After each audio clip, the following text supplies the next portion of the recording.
Hello, everyone, and welcome to episode 8 of the Blues News podcast. I'm here with Chris Phillips from the Southend Echo. Firstly, Chris, how are you? Yeah, good, thank you. Obviously, a good win last night, which always cheers us all up and makes definitely. my job a lot easier. So, I'm very well, thank you. Apart from this weather, it's not a very nice day, is it? But, I'm inside today anyway, so it doesn't make too much difference.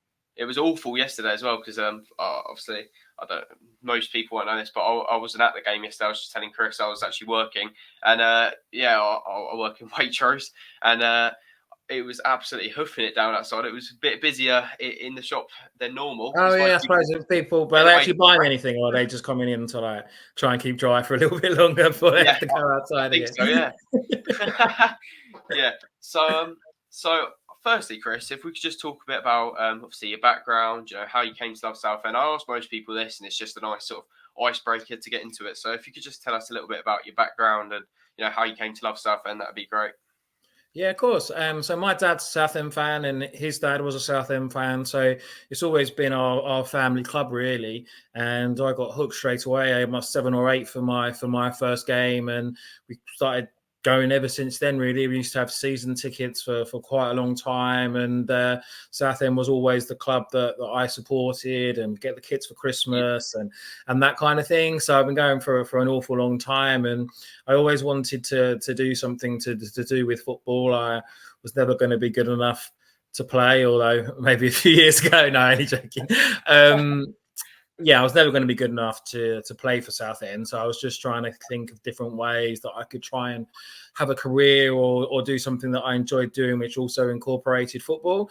And I just happened to be reasonably okay at writing when I was at school and just got hooked on doing that. I used to sort of do various reports on games that I'd played and my school team and my Sunday team and 𝗖𝗛𝗥𝗜𝗦 as well, just showing my age. So it all went from there, really. And with Southend being my team, that's always what I wanted to do. It's always what I aspired to be, was to have some sort of role within sort of Southend United, incorporated in writing the matches and that kind of thing. Because I used to hate it. I used to get to a certain age where you'd go to games and you'd get on such a high with a last-minute winner or whatever it was, and then you'd come back home and then that was it. It just ended, and I didn't like that. I wanted that feeling to carry on. I wanted to extend that, and that's the beauty of what I do now, is that you sort of get the aftermatch interviews, and everything that goes into it. And I've gone to one extreme to the other because now I spend 24/7 writing about it. So there's always a lot to do. So yeah, without boring you too much, I've been at the Echo.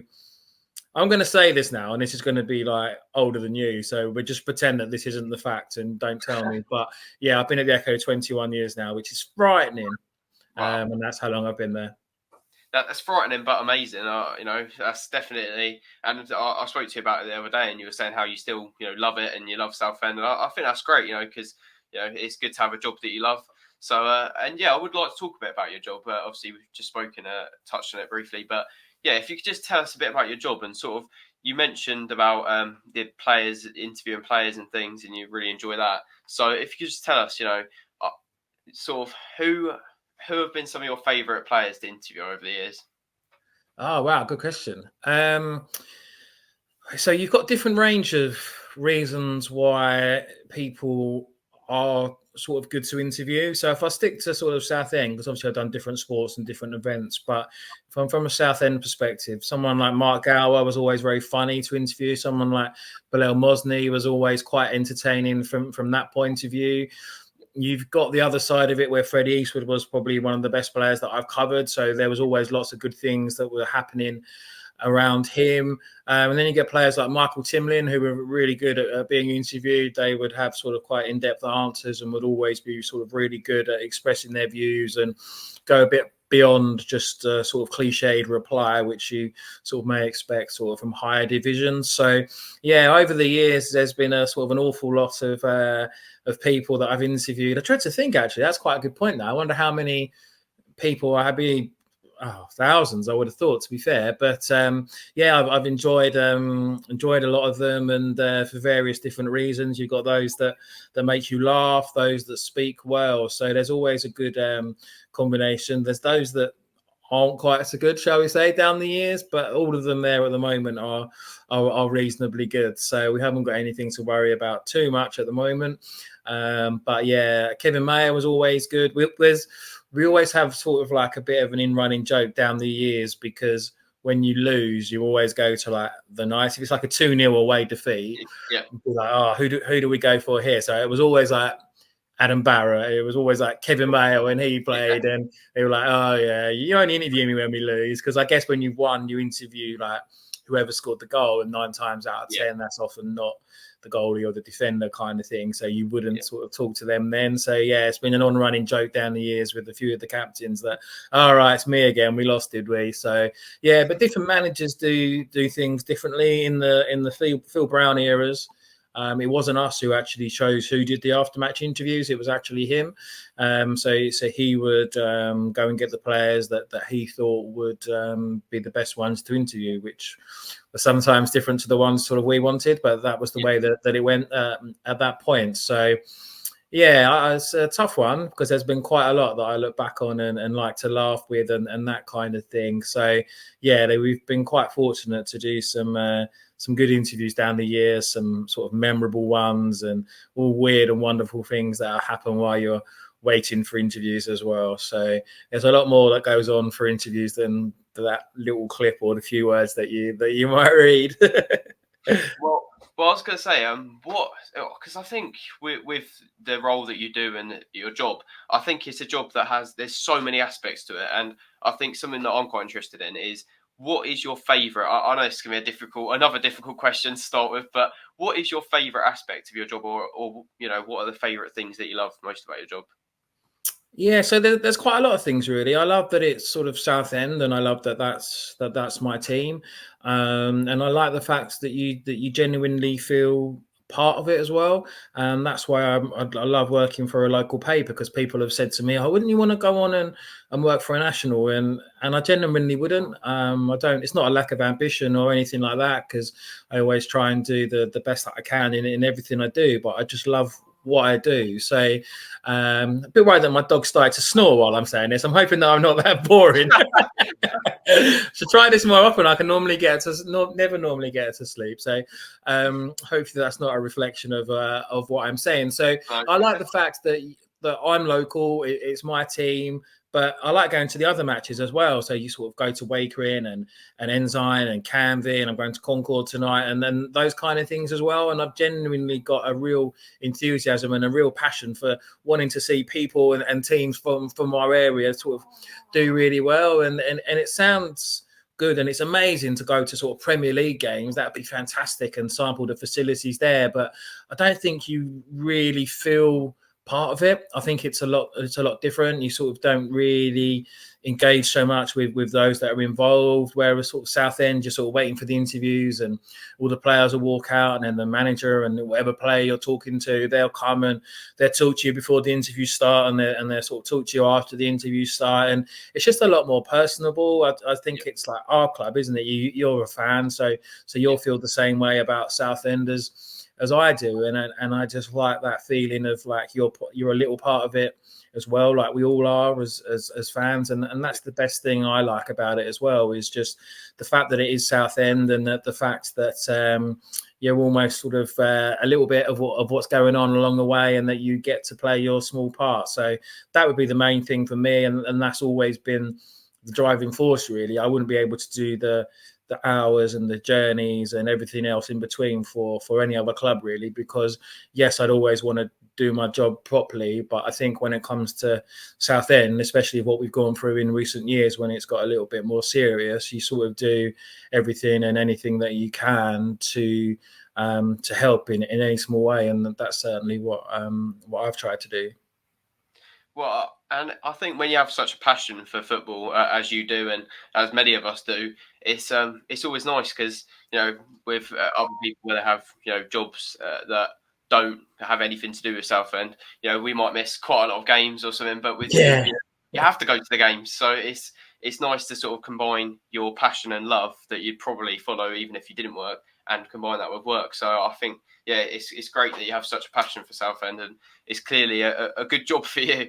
So yes, it's like what I always wanted to do. I think if my first day when I went to Fitz, which was my school, if you're not from the area, so yeah, my first day of year 7, it just sort of said, "Oh, what do you want to do when you're older?" And I wrote Southend United reporter for the Echo, so it was quite cool. And I sort of found that my mum and dad's house when we were sort of clearing a few things. Maybe I should have put something that might have made a bit more money, really. Maybe I should have got a bit more Prime Minister or something. Oh God, no, maybe not that. But yeah, something that may have made me a little bit richer. But yeah, that's what I've always wanted to do. And yes, it's hard work, but all jobs are hard work, really, aren't they? And if you don't like it, go and do something else. So I've always felt really lucky to be able to do what I do. I've had to sort of work hard to get it, and you make your own luck to a certain degree. But yeah, I've still got the same, probably got more passion after what we've been through than when I first started, really, because it means even more to me now. And yeah, I do count myself sort of lucky and fortunate to be able to have a job that involves going to watch my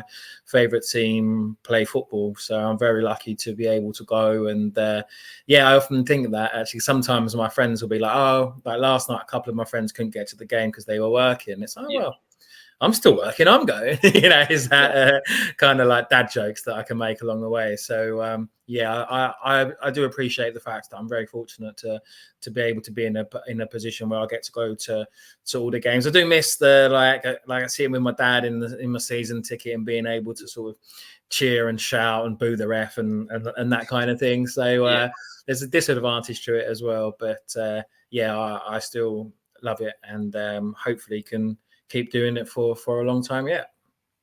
what do you think is the period of like, because you said that you've been with the Echo for 21 years, was it? Yeah. 21. So what do you think has been your favourite period of time to cover Southend in those 21 years? Be it 1 year or 2 years, or so. What was your favourite period in that time? I think it was right at the start, and I probably didn't appreciate it enough because you kind of just thought, oh yeah, and I was new to it, and perhaps you just thought it was always going to be that way. But I think when I first started, it was quite close to when Steve Tilson first came in as well. I sort of had a couple of games as David Webb as the caretaker manager, and then still Steve Tilson came in, who I knew previously before because I used to work at the club, and he was in the youth setup there, so I knew him, and that sort of helped really well. And that would probably be the best sort of period that we've had because we had the back-to-back promotions, the cup games and the trips to Cardiff, and it was just fantastic. And it was just such a real adrenaline rush and excitement to be a part of. And it was such a nice group of players as well. Like everyone was so nice to talk to. Still talk to quite a few of them now, really. They're all really, really good people as well as really good players. And again, I always thought that that's what football was always like. If I'd maybe it turned around a little bit and I'd had the bad times before the good, you might have sort of realised that that's not always the case in football. But that team spirit and how nice everybody was in that group was just incredible, really. And to go to those games and to see the football that we watched and the results and the performances was just incredible, really. So I think those 2 to 3 years would definitely be my favourite. I think in terms of the current group, it's similar in terms of sort of spirit and performances, but they've been really fighting hard about everything as well, haven't they? So that's been tough because that's kind of just been relentless. There's been no sort of breaks at all. It's been really, really sort of hard work. Again, I don't mind. That's what you do. It's the job. So I'm not moaning. It's just part and parcel and you get on with it. But it has been sort of really difficult for quite a long time now in terms of like workload and that kind of thing. So yeah, I think my favourite would be right at the start. But my favourite ever day would be Wembley when we won promotion there. So that would be the number one moment. But in terms of a sustained period, it would definitely be when sort of Steve Tilson came in and we won the league and we won promotion the year before that and got into the championship. So yeah, there have been some highs as well as the lows. Well, you touched on obviously hard workload, and there's been a lot to do lately. And one thing I did want to touch on because when obviously people like yourself come on the podcast, you're doing me a huge favour, and I always really enjoy it. So one thing I wanted to talk about is your work with the charity Mind. If you wouldn't mind just sort of if you wouldn't mind. See what you did there. You said about the dad jokes. There you go. Yeah, you guys see that target. But if you wouldn't mind just telling us a bit about the work that you do there, and also your recent fundraiser and all the fundraisers that you do, that'd be great. Yeah, of course. So I've struggled with my mental health and still do to a certain level. I still have to take medication and go counselling and all of those kind of things. But through that, I've kind of developed sort of like a bit of a passion really in trying to speak out and trying to help others. Because I think at the time when you first go through it, it's very, very difficult and you become very insular. I mean, everyone's experience is different. But for me, I kind of felt like it was just me and that I was sort of, why was I sort of feeling like this and what was wrong with me? And I must be weird or I must be this and I must be that. And it makes you feel even worse because you build a picture up in your head that actually isn't that accurate. But because you're in that point of view where you're not thinking clearly, it becomes quite difficult. So that was me. And I went to the doctors and they sorting out my prescription and that. And they said, oh, there's various groups that you can go to. So there's like, I mean, they're really good groups, don't get me wrong. So there's like a woodwork. Well, anyone seen my CDT projects at school would know that that wasn't for me. And there was gardening and there was sewing and there was all these really good groups that people could go to and the things that people could do in terms of helping people that have got mental health. And I just thought, well, why is there nothing that involves sport? Because sport's such a big passion for so many people, and also it helps so much in terms of releasing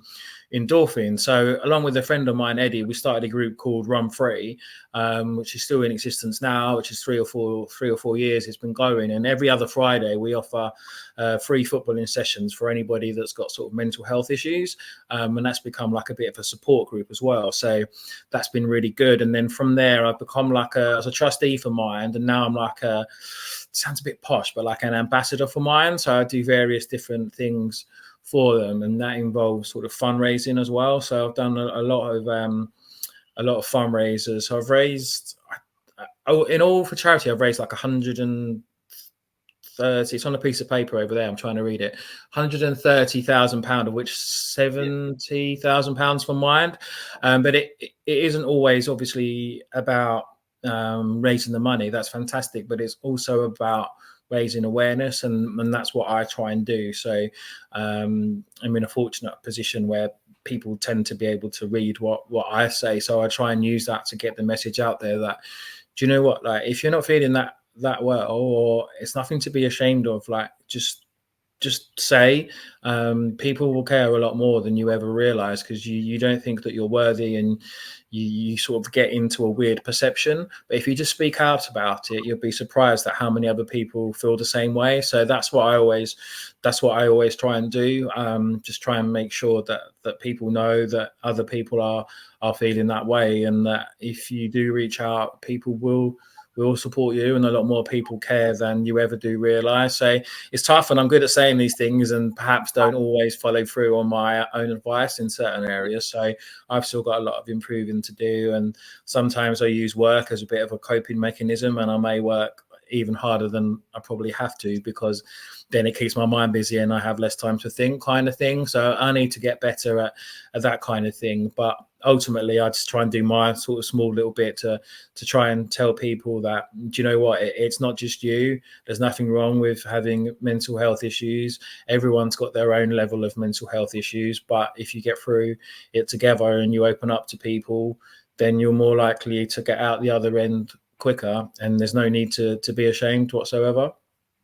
Definitely, and I think it's brilliant the work that you do. And obviously, you said about the fundraising and raising money, which is really important. But actually, raising awareness is one of the most important things when it comes to mental health, because there is such a stigma around it where people are afraid to talk. And I think when people like yourself raise awareness to it, it really helps to break that stigma. So I'm glad that you can talk about it here, and I'm also glad that obviously all the work that you do is brilliant. So yeah, that's really yeah, because we're rubbish as men, aren't we, as well, without being stereotypically sexist. We're always, but I remember when I was a kid, like you'd be like, ET's on. I'm showing my age again, aren't I? Sorry, but like ET, and you're like, I'm not going to cry, I'm not going to cry, I'm okay, and you kind of carry that through life, don't you? Especially maybe being British as well, with sort of stiff upper lip and all of that, and you just get on with it. And yeah, it is important to keep going as best as you can and fight through it and have that levels. But there's times when you can't, and that's okay as well. Like everyone's got their own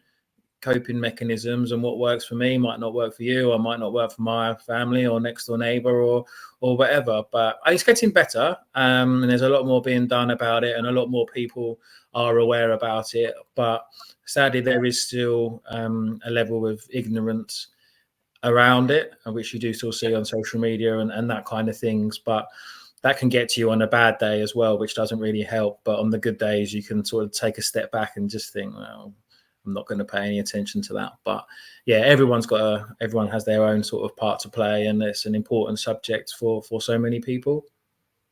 Yeah, and I think you never know what people are going through. So when and it's very easy on social media to just sort of people just hide behind a screen and just say whatever they like. But yeah, when you speak about it so openly like this, it shows people that there is somebody on the other end of that screen and somebody who is reading these messages. So yeah, so it's great that you speak so openly about it. So yeah.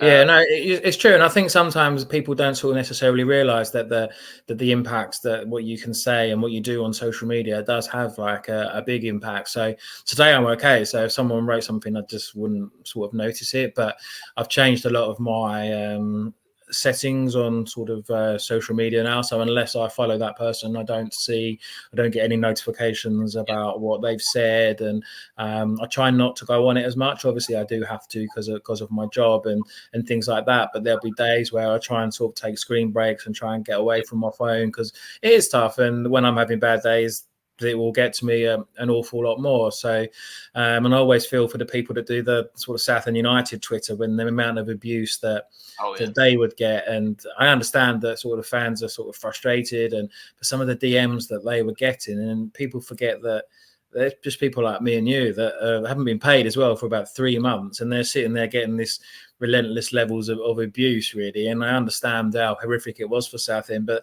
these people don't deserve that. It's not Ron Martin sitting on Twitter waiting to reply. So it was tough, really, when you'd be in the car. But yeah, we used to try and compare who got the worst ones and stuff like that. So we tried to make the funny side of it, but it's difficult as well. And yeah, it's tough, and it's difficult. I'm a lot better than when I used to. I think I got thicker skin compared to when I first started, and things would sort of wind me up and hurt me a lot more. But I remember when I first started, there was sort of like an older journalist said to me, "Oh, it's when people don't say anything at all that you need to worry." So I've always used that as quite a good sort of level of experience, really, and quite a good advice. So that's always sort of stuck by me. But yeah, it's always important, because you don't know what people are going through, and you don't know how people are feeling. So it always is important to try to veer away from insults, because I know even things that people say when I've been to sort of football, even this season, to be fair, someone said something to me and I thought, well,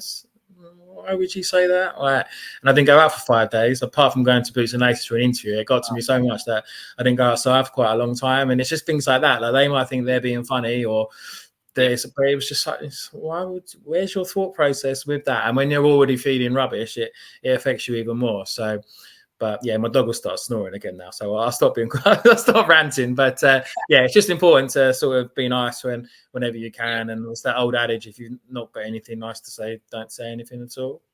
Well, yeah, I spoke to 𝗣𝗛𝗟𝗟𝗜𝗦 when I interviewed him, and he said the exact same thing as you about the Southend Instagram and social media pages, and like, yeah, he literally said it's not Ron Martin behind the account, and it's true. Yeah, and he deleted his Twitter, didn't he? Because I remember I'm good friends with Reece, so I saw some of the messages that he got, and he ended up just deleting his Twitter and said, "Well, people which need is to a huge contact shame him." because he did brilliant work, and sadly, people just don't really see the work he does, and Southend are very lucky to have a lot of their staff, and it feels a bit weird being nice about Reece and not taking the mick out of him, because he's one of my good friends. But yeah, he's very, very good at his job. But feel free to like cut that bit out. It's fine.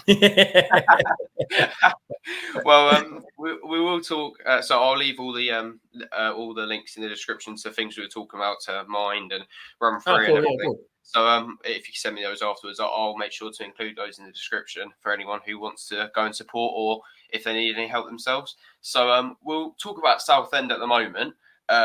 So what are your thoughts on Southend starts the season? Because I think this has been something that has generated a lot of sort of tension with the fan base. Yeah. Some people, including myself, I think give them time, be patient, and it'll click. And I think we saw that last night. Obviously, I couldn't make the game, but I heard we played brilliantly. So we'll touch on that soon. But what are your thoughts on our starts of the season? I think that there's different ways of looking at it. I think how bad things had been off the field for so long, and how good the players in the group had been able to perform in those instances was remarkable. And I think we were all a little bit guilty of, the consortium are in now. We're going to do this. We're going to do that.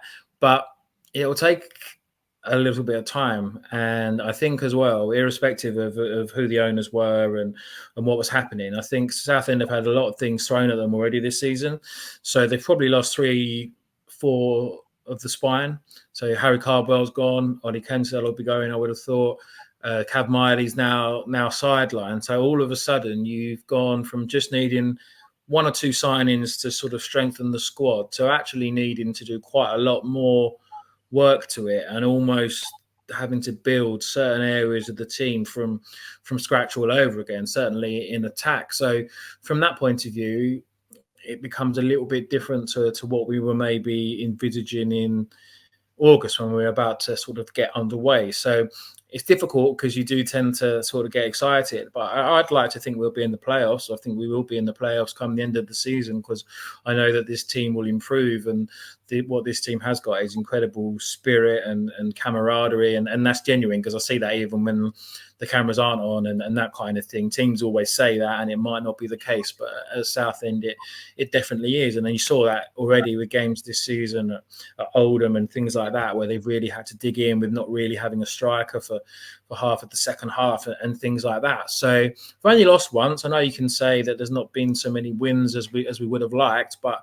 we've still been difficult to beat. And I think with players like George Moncur now, he's going to get better the more that he plays. He was amazing at Oldham at the weekend, I thought, and he's one that's going to sort of gradually get better the way that he plays. And you would think that Macaulay Bonne coming in as well, once he gets up to speed, then he's going to score goals. So it was a blow to lose Cardwell and what's happened and things like that. But it's always going to happen at a club and in a lower level. Sadly, when you do well and things like that, there are going to be clubs that are watching.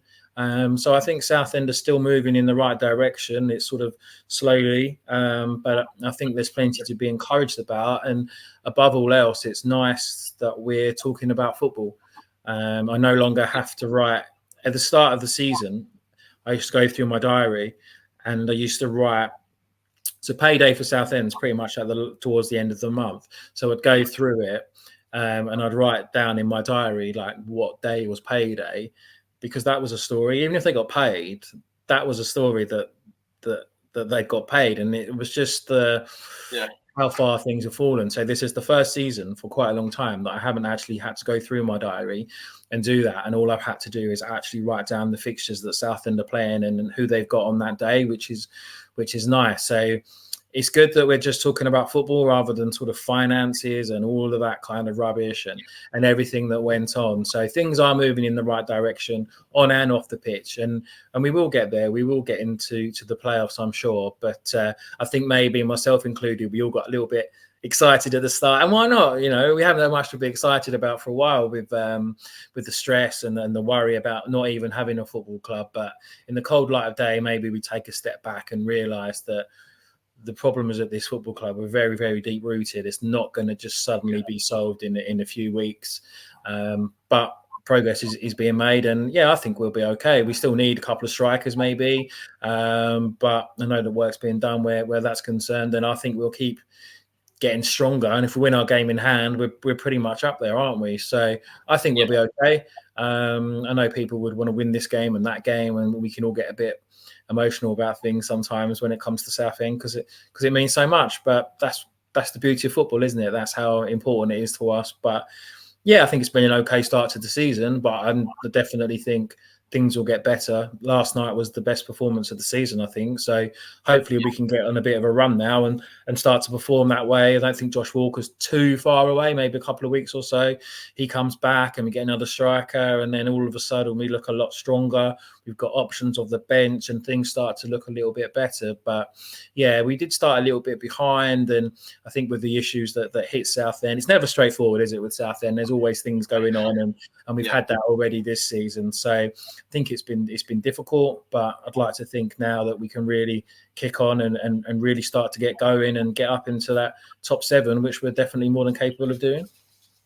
Yeah, definitely. And as you said, like a lot of the issues that we had before were off the pitch, and on the pitch we're doing brilliantly. And now it sort of seems like the other way around. Off the pitch we're fine, and on the pitch maybe we're struggling a bit. But I think that could be a lot of reasons, and I think it's harsh to sort of some of the fans, getting on their backs so quick, because a lot of things. Firstly, there's expectations now on the pitch where there weren't before. Like last season, really, as long as we stayed up, that was pretty much the expectation. It was like really staying up seemed like a miracle at some points of the season, especially with the point deduction and finding ourselves bottom of the league. Staying up seemed like a bit of a miracle. So the expectations really were so low, and now this season, some fans' expectations are like top 3, and it's like it's such a jump in such a short amount of time. So yeah, obviously that can affect players, and the pressure might be getting to them. But then we saw last night, the resilience in the team is just amazing, really. When you see that fans keep getting on their back, and I know it's not all of them, it's a small minority who are getting really frustrated, but the way they just sort of power through it. And the Oldham game, I thought, was a really good performance from us, to be honest. We could have won it at the end as well, couldn't we? Because that was the thing. When it went 1-1, you kind of thought, oh, no. And I think we all panicked and we were a little bit worried because the crowd were up, weren't they? And Oldham made about 87 substitutes and were really sort of like getting on top with their fresh legs and stuff. So you did start to worry a little bit. But if anything, Southend were the stronger side, weren't they? In the last few minutes, we were the ones sort of going for it. So, yeah, there is a lot to be positive about. I mean, I understand we should have won at Hartlepool and that kind of thing, and you can sort of look at it, but there'll always be games like that. Every single team in the division is going to have games where they think they should have got more points than they did get, and then there'll be ones where we win and we haven't played quite so well. So that's what just happens during the course of the season. But yeah, you are right. I've had that conversation a few times that in a way last year they were sort of a victim of their own success this year, because they did so well last year against all the odds and produced the miracles that they did, that when that happens and then the consortium comes in, you're like, right, okay, we'll win the league this year. We'll do this and we'll do that. But the squad depth hasn't been there. If you go through it, we did lose and quite a lot of players, even like you take loanees and then Jason Demetriou, David Martin, all those kind of players, Wes Funga, Colin Powell.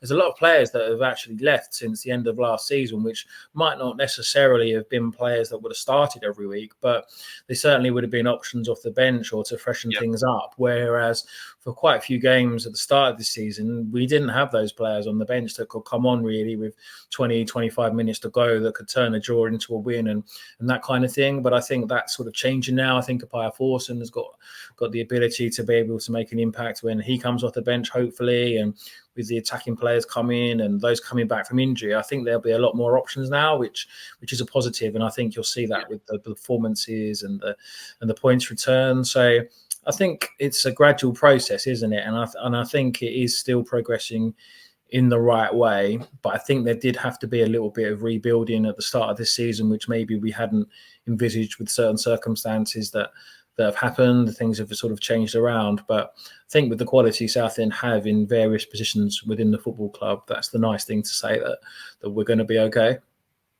Yeah, and also like the takeover really only went through not that long until the start of the season, so they didn't have much time. I know we can make a few signings, but they didn't have much time before the season to prepare. We did have a pre-season this season, which is different to last season. Yeah, it's nice, and bundled in, but at least we had a pre-season. But off the pitch, I mean, the lead up to this season was just not good at all when you compare it to the other teams in the league. So it's a lot of there's a lot of things that went against them, but hopefully. I was saying yesterday, hopefully after the Eastleigh game, we can build on that, build a bit of momentum, and go and beat Sutton, and then suddenly we've won 2 games, and we could just go on to have a really good. And yeah, as we said, we played well against Oldham. So if we win against Sutton, suddenly we've had 3 good performances, and it's like, okay, and then we go on, win another one, and suddenly you're picking up a run of form that's really good. So yeah, let's just hope we get a win against Sutton and build on it. Yeah, I think that's what we need, isn't it? That's definitely what we want, because you want to make that sort of momentum keep going and get up the mobile at the table and really sort of kick on. So that would be definite. But you are right with the summer, because there were a lot of signings that they missed out on because of the embargo again. So they couldn't really get the strikers in particular that they were after. They sort of went elsewhere, and then it's very difficult at this stage of the season, because the good strikers have been, well, most of the good strikers have been sort of snapped up. And it's weird because every team seems to need strikers. I have to write about a few different clubs now, and all the managers are saying about strikers, but there's only so many that will go around. So it's very difficult to find the right ones at the right price. So it's a tough situation. So being able to get Macaulay Bonne, I know he's not played for a while, and it'll take a while to get up to speed, but that's seemingly a good signing, you'd have to say, for Southend's perspective. So that's a positive. And it's just that they have been playing catch up a little bit, because they couldn't do the work when other clubs were doing theirs. So Southend are really still trying to get their squad together, whereas a lot of the other teams like your Oldhams and teams like that would have got theirs together a while ago, and they've still got the numbers to be able to make the substitutes that can change the games, where Southend haven't really had that so far. So that's something that would improve. I know injuries haven't helped, but all teams are going to get them at various points of the season. So it has really just been about replacing those players that have gone and trying to build back up that squad strength that you're going to need to sustain that sort of push for the playoffs, which I'm sure we will challenge for. Yeah, and as you said, we missed out on a lot of our targets, which is never helpful. You said, a lot of clubs are looking for strikers. Do you reckon maybe that's our time to step in and, become? You said about playing earlier and how you didn't think you could become a pro footballer, but there's a market for strikers. Oh no, I'm too old now. I'm too old. I get injured probably writing about football now. So tennis is about. I play 5-a-side football every other Friday, so we do that and get involved in that. But I did once score at Roots all day. But I'll send you the video. You can put the clip into it now. But it's very worrying because Roots Hall looks so old. Because it was quite a long time ago. And I was the under-10s cup final, and at Roots Hall. And it was 1-0. I'll be modest, and I won't tell you who scored. But if you do want the video, I can send it to you. So no, definitely not me. Like I said, I'd get injured writing about it nowadays. So no, we'll definitely be into the transfer market, and it won't be me. Definitely won't be me. Fair enough, but I think we might have to get that video up on screen. I think no, because everyone then pauses it and says "Oh, you're offside," But yeah, when you're one of the quicker players, when you're one of the quicker players, people get it wrong where to draw the line. So it was an early intervention of VAR, but that was. But that's where it's days like that. All joking aside, that when we were thinking that Southend might not exist anymore, it's like days like that. I mean, I remember I was 10 and we played our semi-final against Whitecaps, and I remember that, to me, getting the chance to play at Southend was like being able to play at Wembley, that kind of thing was just so exciting. And it's just a club and a team that means so much to sort of so many people, that to us nearly to lose that would have been heartbreaking, really. So sorry about my dog barking. She's probably telling me to shut up because she's probably heard this story about a million times about me telling everyone about my goal. So I've got a few more things to talk about. So go for it. And then we'll go on to a few fan questions that I've got, because I put out a thing. I guarantee nobody sent it. Was it just my mum asking me what I wanted for dinner or something? Was that got 3 from your mum? No. Yeah, probably. So we've got about 3 or 4 questions, which is quite good. So oh wow! I don't think anyone would be at all interested, so that's quite good. So we'll move on to those soon. But one thing that I always enjoy about these podcasts is hearing stories from people. I love a good story. So from your time, obviously, reporting and following Southend, do you have any funny stories that you've got over the years? Oh yeah, I'm someone that tries to see the funny situation in quite a lot of situations. I'm probably the silly one in the back of the car that makes the jokes. So there's loads. There's like so many that I could go through. Involving Southend United, yeah. Yeah. There's just been there was one once. It's probably a bit rude. I probably can't tell you that one. I made so Southend played a pre-season friendly against Millwall once, and they were doing the commentary live on I think it was like the club website or something. But because then there was different numbers and people didn't know the names, and Millwall's number 19 came on and he wasn't on the team sheet, and it was 𝗖𝗛𝗥𝗜𝗦 and Dave were on the commentary, and they were like, "Oh, Millwall's mystery number 19's come on. I don't know who this is." So I said, "Oh, I'll go and ask in the other box," because that's where all the Millwall reporters were. Yeah. So I went in there and I was like, "Oh, do you know your number 19, lads?" They're like, "No, I've not got a clue. I think he's just a trialist." So I went back next door and I said, "Oh yeah, I've got it." So Nick, bless him, like the nicest man in the world, was like, "Oh, don't worry, callers, number 19 is coming soon." So I may have written down a name that when you read it out may have sounded a little bit rude. Not too rude, like it was still reasonably PG, but Nick didn't twig and then he read it out live on air. So that still gets mentioned quite a bit, and that was probably in about 2007. So that was quite a good one. We've had games where we've like broken down on the way. That was always quite entertaining looking back. We've had matches where sometimes we're in with the fans, the opposing fans. So Nick got excited when Southend was scoring, and you'd have like fans turning around swearing at you. I remember Yeovil in particular. There was like this man who was about 80 years old, sort of like dancing in front of 𝗖𝗛𝗥𝗜𝗦 with his middle finger up in the air when they equalised. There's a guy at Chesterfield once at their old ground. Southend got a penalty, and he started going crazy and calling us cheats and all stuff like that. But I would envisage that sort of most games that there's something quite funny that happens, and I'm always quite. So I think you have to try, because of the long journeys and the amount of work we do and all things like that. So I'm always the one that tries to make. They'll probably sound annoying, to be fair, but I'm just trying to make funny jokes. I always bring the snacks for the car and all stuff like that. So we try and liven things up a little bit, but. My best one doesn't actually involve Southend. I don't know whether or not you're interested in this one, but yeah, of course. Years and years and years ago, Ronnie O'Sullivan used to run in Basildon. So I went to interview him and I joined him with the running. And to cut a long story short, the running finished and he was like, "Oh, are you hungry?" And I was like, "I'm always hungry." Like, yeah. And he goes, "Oh, yeah. Do you want to go to Nando's?" So I was like, "Oh, yeah, all right."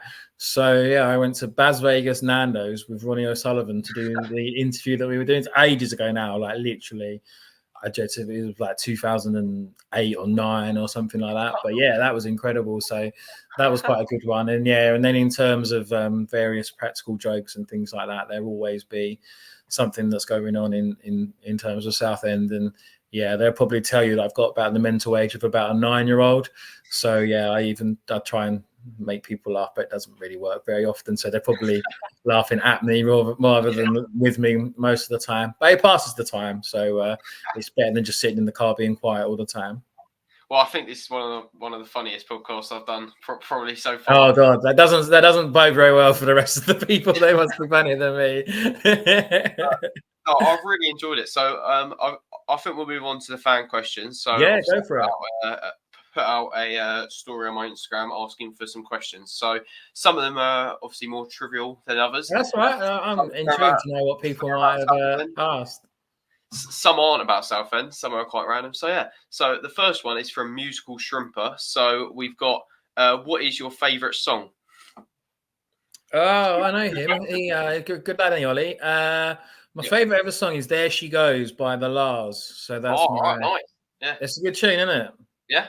Yeah, I want to sing it. So yeah, that's quite good. Quite like Oasis as well. So that was quite excited that but I couldn't get any tickets. That was one of our I think was that the Filed game when it got called off. We were all in the car trying to get Oasis tickets. Well, Jamie and I were anyway, but we didn't have much luck. So yeah, I do quite like music actually. So I tend to sort of listen quite a lot if I'm going running or walking my dog and that kind of thing. So yeah, and going back to mental health, I think that's quite a good thing to listen to and get into, and it can help lift your mood quite a lot. So yeah, but I'd go There She Goes by the La's is my my favourite ever song.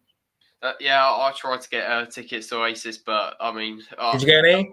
nah, of course not. Oh, No, I'm hoping that someone maybe got them for me for like Christmas or something, but they're a bit expensive, so I don't think I did, to be fair. But yeah, if anyone, maybe we could put like, and that could be your next appeal. Like, if anyone wants to swap some like Southend Sutton tickets for like Oasis, then feel free.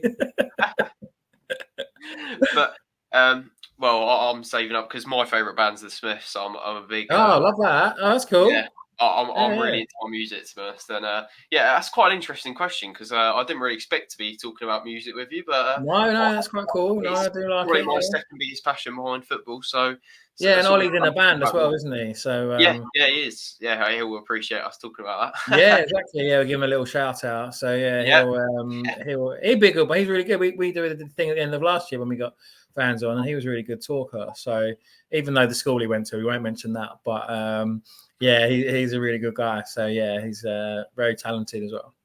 Well, you said about school. Nobody watching this would know this except for my dad. He'd probably know this, but my dad actually went to the same school as you. So there you go. Oh, did he? Yeah, he went to Fitz as well. Oh, so, love that. When did he leave? Oh God, he wouldn't like me to say that. I don't think. Oh, he must be older than me. I was trying to work out if we were there at the same time, but yeah, I'll find out. But yeah, he probably wouldn't like me displaying. I know, that's all right. If he was in Tim's as well, it'd be like a Brucey bonus, so that would be quite cool. But yeah, he might have been in my sister's year. She's a bit older than me, so small world. There you go. Yeah, well, yeah, it's definitely a small world, but yeah, so I'm definitely waiting for the Smiths to get back together. So yeah, hoping and praying that'll be the one for me. Yeah, that'd be incredible. Yeah, I'll come with you. Well, the next question is from 𝗣𝗛𝗥𝗜𝗦. His question is, who is the most underrated player that you have seen for Southend? Well, that's a good question. So there's various different players that spring to mind. Will Atkinson was always one that I thought was underrated. 𝗤𝗛𝗥𝗦𝗣𝗑 was another. I think they sort of go about their business quite quietly, and they're not necessarily ones that sort of stand out. I always thought Ryan Leonard, but then he started to get sort of Player of the Year awards, and he eventually did get what he deserved in terms of recognition and moves. So I think there's quite a few down the years. I think Joe Gubbins played really well last night. I think he might be one that's a little bit underrated if he keeps on sort of performing like that. So yeah, there's always sort of different ones. I think Harry Taylor is one that perhaps we don't make much noise about, but I think anyone that watches Southend regularly would know that that he's a fantastic player and probably one of the best that Southend have got. So down the years, there's been sort of quite a few, but I think I'd probably say Will Atkinson, due to the importance of what he did in that role in that team that got quite a lot of results. I think the role that he had was quite difficult, and it needed someone of his energy to be able to carry it out successfully. Well, yeah, you said about Harry Taylor, and I think he's a player that he's probably starting to. I think you're spot on, but I think he's probably starting. I think we've seen in the past few weeks that he's starting to get the recognition he deserves. And yeah, probably part of that is probably the absence of Kensdale. Now, people always spoke about how good Kensdale was, but now that he's not there, now it sort of shows how good Harry Taylor is. It highlights how good he is. And it's really weird. I was thinking about this with football, how quickly things can change, because the embargo was obviously terrible and it killed Southend a lot. But I don't think Harry Taylor would have ended up playing where he is if we didn't have an embargo. Because if we didn't have the embargo, we definitely would have signed a defender. We could have. I think Sean Hobson would have gone anyway, but you needed Sean Hobson to go. Louis Lomas got injured. If he wasn't injured, I think he would have started in that role. And then you've got the fact that you can't sign any replacements, and you're looking at it, and I think you just think, well, Harry Taylor can do a job there. And now he's probably one of the most informed, outstanding players in the whole team, but he might not ever have got to play there. It was just the circumstances that led to him happening. And it's just a good example of the weird and wonderful ways of football and what can lead to you getting an opportunity to try and take. And he's certainly done that. But if it wasn't for the embargo, I don't think he would have ended up playing there at all. And he's certainly, in my eyes, a lot better there than he was in midfield. I don't think he would have necessarily got into the team in midfield without being rude, because of the talent that we've got in there. So it's just very strange how quickly football changes circumstances and the various events that can happen and enable you to be moved elsewhere. So yeah, he's definitely made the most of the opportunities that he's had, and it's just the timing of his tackles are just ridiculously good, aren't they? It's so good, and it happens all the time as well. It's not just one game. So yeah, he's very talented player. Well, I think for me, one of the most underrated players in this team, and I think we've started to see how quality is recently. And I think it's not just how he plays out from the back. I think it's how he moves forward with the ball. It's not how he tackles at the back. I think it's also how he moves forward the ball. Joe Gubbins, I think he is phenomenal.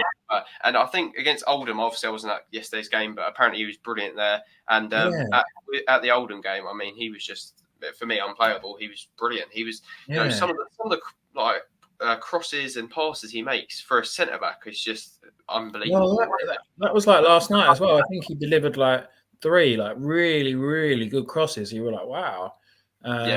So yeah, I'm with you there. So another one. Long may that continue. Yeah, well, I think we'll move on to the final question from fans. So we've got 2 from the same person. So Ramsey 1987. So we've got, firstly, how are you mentally? Which is quite a nice question, really. We spoke about it quite a lot. It's obviously something that we wanted to talk about. So yeah, Chris, how are you? Yeah, I'm tired. Yeah, I'm not doing very well at time management this week. So I didn't work until sort of like 3 o'clock in the morning, 3 days in a row, which is bad. But yeah, no, I'm okay. So what I do, because I've worked out now that it's just like small things. So I have like literally like a little whiteboard or like a little pad, and I sort of just tick off daily tasks that I know I have to do to ensure that I'm at the best I can be sort of mentally. So I've done all them today. I washed and shaved, so I look presentable for you. Nice. And yeah, I'm okay. Going to football tonight, watching Tilbury v Concord as the footballing geek that I am. So yeah, although the last time I went to Tilbury, I failed my driving test, so it could bring back some bad memories. But other than that, yeah, I'm okay at the moment. And thank you for asking. That's very kind. Yeah, so it's a nice question, and it was funny because obviously I planned to speak to you about obviously you work with Mind, and then how are you? It's quite, there we go. Way to wrap it up. Must have read your mind without doing a bad dad joke. So we've got one last question. So it's, how far do you think this current squad can go with Maya and co? So I'll say. Oh, wow. Quite a good question, I think. Yeah, it is. And it's a tough one to answer because we've already seen this season that the answer that you might have given 6 weeks ago in terms of what can be achieved this season, you then have to assess because how quickly things can change. And I think the exciting thing about football and the exciting thing about being a Southend fan is that we all know that the potential is there. The support is just incredible, isn't it? I know we sort of say it quite a lot, but it's amazing. And then it should never be underestimated. The fact or the part that the fans played in keeping this club going was huge because it gave everybody a motivation and it gave everybody a real purpose. So the fans really got the team going. There could be nights where the team may have not been paid or they could have been a little bit down, but they'd go out to wherever it was in the country, see a sold out away end and think, wow, right, okay, this is a club. We're doing it for these people. And they were like the heartbeat in keeping everything going when it was close to dying, really. And even the judge said that, didn't he, in court about the importance of the fans. But I think with a couple of additions, there's no reason why Southend can't get into the Football League in a couple of years. And then I think that from there, I think you've got a talented group of players. And I haven't seen League Two football for a while for obvious reasons, but the teams that go up from our league do well, don't they? So you'd like to think that Southend could do well in League Two as well, really. So you don't like to put too much pressure on people, but I think within 5 years, you could be pushing for League One, realistically.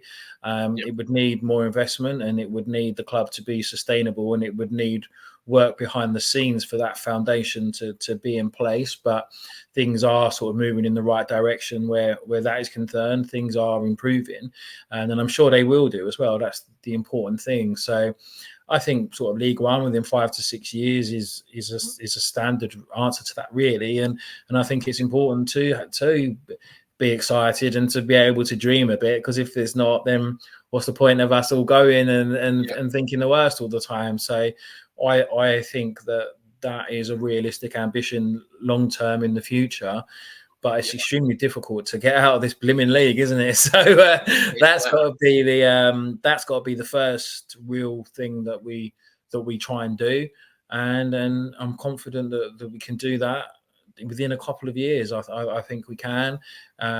It's just need to reinforce the attacking areas, but it's obvious, isn't it? And I know that there's work going on all the time where that's concerned. So it's nice to have that confidence in people and to know that we have got the right people in the right areas to be able to have that excitement, and to also have people that genuinely care about our football club. And I watched your interview with Reece, and it's really nice that someone like him gets that kind of recognition. And there's so many people behind the scenes at the club that, Sharon, Matt, Jamie, like loads of people, the groundsman. There's so many people that do a lot of good work and stuck by the club in really tough times. So it's nice that they're also hopefully starting to get the recognition that they deserve for what they've done to help our football club as well.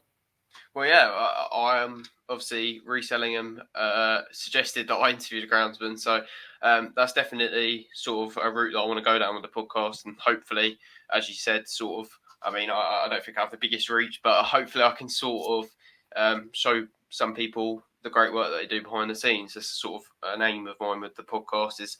You're doing really well. Don't put yourself down. Lots of people have mentioned it, and I've seen it out there, and it's really good. So I always love it when people have the enthusiasm to get out there and do what they want to do and have the passion for it. So yeah, keep it going. You're doing really well. So it's a good way of showing what you can do and sort of building a sort of an online CV as well, isn't it? Really. So yeah, you're doing really well. So keep it going. And the thing is as well, like when I started to write when I was your age. You find that 4 or 5 months down the line, you look back at what you did when you started, and you think, oh yeah, I can see that I've improved there, and it's just you feel more comfortable and more confident and that kind of thing. So yeah, you're doing well. No, I really appreciate it, Chris. And a lot of people won't see sort of the help you give me behind the scenes with certain posts and things and certain. That's all right.